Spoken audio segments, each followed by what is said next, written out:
ನೆನಪುರುವಂಥದ್ದು ಶಿವನ ವಾಹನ ನಂದಿ ನೆನಪು ಬರುತ್ತೆ. ಆದ್ದರಿಂದ ಕಾರ್ತಿಕ ಮಾಸದಲ್ಲಿ ಸಾಯಂಕಾಲದ ಪೂಜೆಗಳಿಗೆ ಅತ್ಯಂತ ಪಾವಿತ್ರತೆ ಇರುತ್ತೆ.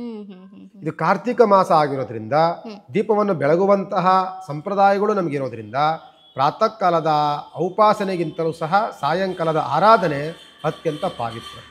ಪ್ರಾತಃ ಕಾಲದಿಂದಲೂ ನೀವು ಏನು ಬೇಕಾದ್ರೂ ಸಿದ್ಧತೆಗಳನ್ನು ಮಾಡ್ಕೊಳ್ಬೋದು. ಊಟೋಪಚಾರಗಳನ್ನು, ನೀವು ನೈವೇದ್ಯಾದಿಗಳನ್ನು ಎಲ್ಲವೂ ಮಾಡ್ಬೋದು. ಈ ತುಳಸಿ ಹಬ್ಬಕ್ಕೆ ಉಪವಾಸವಿರಬೇಕು ಅಂತ ಏನು ಹೇಳಿಲ್ಲ. ಉಪವಾಸಗಳಿರುವಂಥದ್ದು ಅವರಿಗೆ ಶಕ್ತ್ಯಾನುಸಾರವಾಗಿ ಮಾಡ್ಕೊಳ್ಬೋದು, ಭಕ್ತ್ಯಾನುಸಾರವಾಗಿ ಮಾಡ್ಬೋದು. ಇಲ್ಲ ನಾನಿವತ್ತ ಉಪವಾಸವಿದ್ದೆಯೇ ಭಗವಂತನ ಧ್ಯಾನವನ್ನು ಮಾಡ್ತೀನಿ ಅಂತ ಅನ್ನುವಂತಹ ಸ್ತ್ರೀಯರಿಗೆ ಸಂತೋಷ, ನೀವು ಸಾಯಂಕಾಲ ತನಕ ಸಹ ಉಪವಾಸವಿದ್ದು ಮಾಡ್ಬೋದು. ಇಲ್ಲ ಅಂತಂದ್ರೆ ಏನು ತೊಂದರೆ ಇಲ್ಲ, ಇಲ್ಲಿ ಉಪವಾಸಕ್ಕಿಂತಲೂ ಸಹ ಭೋಜನಾದಿಗಳನ್ನು ಸಹ ಮಾಡ್ಬೋದು. ಆದರೆ ಕ್ರಮಬದ್ಧವಾಗಿ ನಿಷ್ಠೆಯಿಂದ ಏಕಾಗ್ರತೆಯಿಂದ ಮಾಡುವಂಥ ಆರಾಧನೆ ಅತ್ಯಂತ ಶ್ರೇಷ್ಠ.